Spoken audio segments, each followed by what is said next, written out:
I didn't know the impact of how much sensation I had back until my husband and I returned home, and our kids, you know, ran up to greet us at the door and they kissed me on my cheek and I could feel it. And that was pretty surreal. I was diagnosed with MS when I was 18 years old, and I flew as a flight attendant. I was very active in the sport of rodeo. It really didn't affect my life until it decided to rear its ugly MS monster, and I started to get progressively worse. We initially, heard about the Ceasefire and the possible treatment for MS November 21st, 2009, like everyone else did in Canada on the W5 episode. And I just really jumped on and started doing my research. But every day since then, I was progressively getting worse. It was to the point that I was in bed probably about 16 hours a day, and I was fitted for a wheelchair. That was the catalyst for me that, you know what, we knew that we had nothing to lose and everything to gain by trying this, because I knew what the alternative was. You know what, I actually had a few results right on the OR table.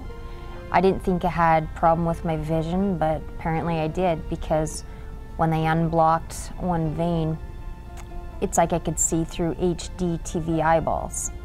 Then when they unblocked the other vein that was more blocked in my jugulars, I have been completely numb on the one side for 4 years prior to that.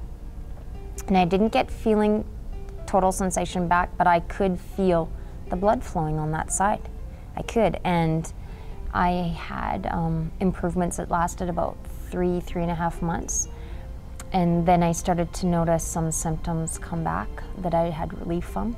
And I knew that there was more places closer to home that were doing this, literally running with this. So I did a lot of research again and asked other people, from other places they'd been to, and that's when I zeroed in on the team in Costa Mesa, California. And I didn't notice as immediate results the second time, but I have noticed over time now that I've had improvements that I didn't get the first time, and I'm over the hump, so to speak, where I was starting to regress from the first one. I'm just continuing on and feeling better every week or every month. I notice something. Yeah, I'll take you through a day. It used to be where my husband had to physically help me get out of bed. He had to get my walker, and I needed that to even leave the room. And on very bad days, he had to help me brush my teeth and comb my hair. You lose a lot of dignity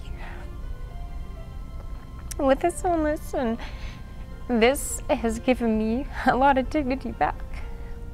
This is not a cure for my multiple sclerosis. I still have secondary multiple sclerosis.